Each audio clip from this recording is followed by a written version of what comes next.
I wanted to share with you why we do state safety inspections here in Missouri.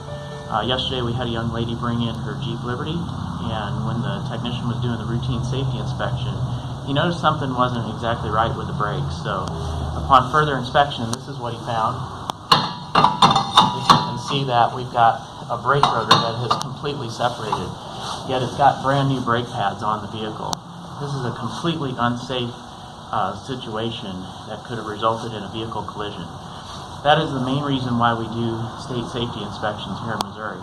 But one of the things that we recommend to our customers is to let us do their oil services every 5,000 miles.